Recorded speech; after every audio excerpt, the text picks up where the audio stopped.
Are you paying attention? All right, let's talk. Today is October 21st, 2025, and, something wild is happening with gold. Its price is through the roof.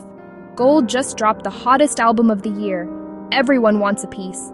You've probably seen the headlines, you've heard the chatter, but here's the real question. Do you actually know why? Why is this shiny, yellow metal your grandma loves acting like the hottest tech stock? Is this just a blip or something bigger? This isn't just rich people getting richer. It's a signal. A giant, glittering flare lighting up the sky, telling us something about the economy, about our money, about the state of the world.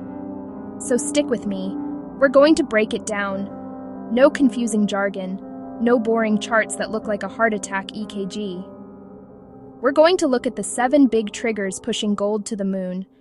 This isn't about finance bros in suits. It's about your wallet, about understanding the game so you don't get played. When an asset thousands of years old starts moving like this, pay attention. It's trying to tell you something. I'm here to translate. First up, let's talk about the big one. Inflation. We all feel it. It's that feeling when a carton of eggs costs more than your Netflix subscription. Netflix? Cheap on your phone. Inflation is your money-losing power. The dollar buys less than last year. Money on a treadmill, speed cranked up. You run faster just to stand still. People get nervous and seek a safe place for wealth. Gold makes its grand entrance, the OG inflation hedge. It's played this role for centuries. When faith in paper fades, people run to what's tangible. You can't just print more gold. Remember the money printing and stimulus checks? It kept things afloat, with consequences. Too much cash, same goods, poof, prices rise. Savings lose purchasing power. Gold is the shiny escape hatch. From hedge funds to regular folks, they buy insurance, not jewelry. Each scary headline nudges gold up. Classic playbook, doubt currency, gold rises. Okay, trigger number 2. This sounds technical, but stick with me. It's all about interest rates, the price of borrowing money. The Fed is the DJ that sets the vibe. Low rates make money cheap and spur spending, but savings earn next to nothing. Gold pays you zero. It just sits there looking shiny. No dividend like stocks, no interest like bonds. High rates make gold look worse. Why hold a zero-yield rock over a 5% bond? Opportunity cost. But when rates are super low, if you get 0.5%, gold's zero doesn't look so bad. The cost of holding gold basically disappears, especially with inflation. That's gold's sweet spot. Low rates make gold more compelling. Rates can't go too high without risking recession. The Fed walks a tightrope. Uncertainty fuels gold. Markets expect cuts. That forward view boosts gold today. It's a forward-looking game. The will they, won't they keeps gold center stage. Let's be real. Turn on the news. Scroll your feed. The world feels chaotic.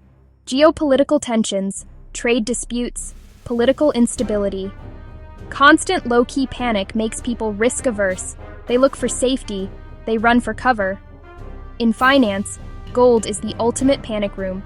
When the game flips, rules stop mattering. What still has value? The tangible pieces. Gold is that, at global scale. War, political crises, recession fears, investors get spooked. They pull out of stocks and park in gold. Across 50 years, crises often coincide with gold spikes. It's a fear gauge. Higher anxiety, higher demand. We're living with disruption echoes, fragile supply chains, shifting alliances. Persistent uncertainty is a tailwind for gold. Defensive moves build a bunker lined with gold bricks. As long as the world is messy, safe haven demand supports higher prices. Let's talk about the whales, big players who move markets. I'm talking about central banks, China, India, Russia, Poland, on a gold buying spree. They're stacking bars like prepping for an apocalypse. Why? Diversification.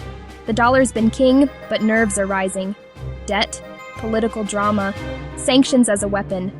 They want an asset no single country controls. Gold. We're talking hundreds of tons a year, massive demand floor. Trigger 5, the US dollar, gold's frenemy. They often move opposite. Gold's priced in dollars. Weaker dollar, higher gold in USD. It also looks cheaper abroad, invites more buyers. Debt and trade deficits plus rate balancing, headwinds for the dollar. Central bank buying weakens dollar optics, which feeds even more gold demand. A loop. Two forces, one outcome, a perfect storm for higher gold. Let's talk about how you, a normal person, actually buy gold. Decades ago it was a pain. Find a dealer, buy coins or bars, figure out storage. Under the mattress? In a bank box? Clunky. Then Wall Street did its thing, made it easy. Enter the gold ETF, a game changer. It trades like a stock and tracks gold. As easy as buying any big-name stock.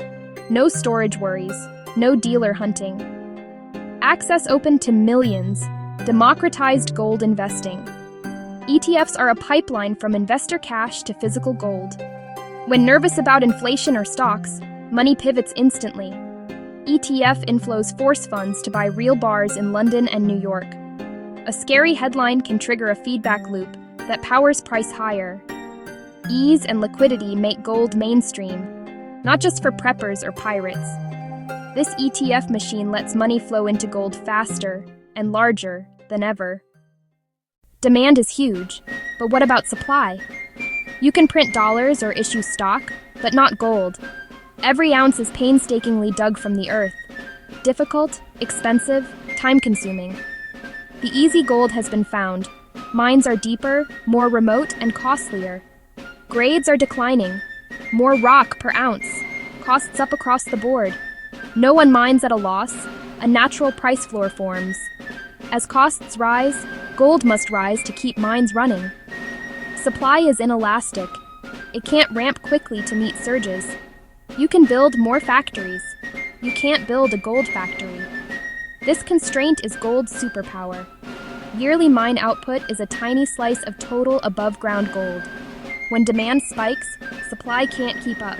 Too much money chasing too few bars. That's the engine behind gold's 2025 boom. Zoom out. It's not one thing, it's a perfect storm. Gold's boom isn't a fluke. Multiple forces point the same way. For years, gold bobbed in harbor.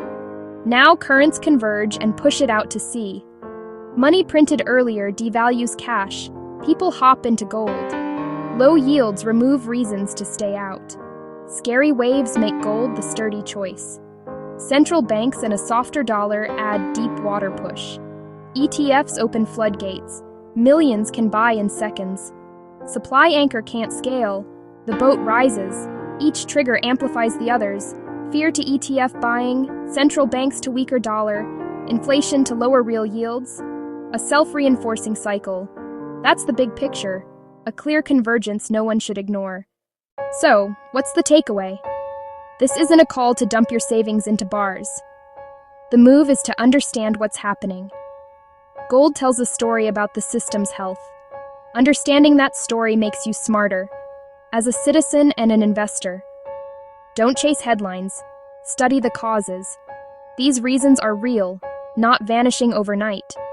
Inflation, geopolitical risk, the dollar's shifting role. Think balance. Many advisors suggest a small 5 to 10% slice as insurance.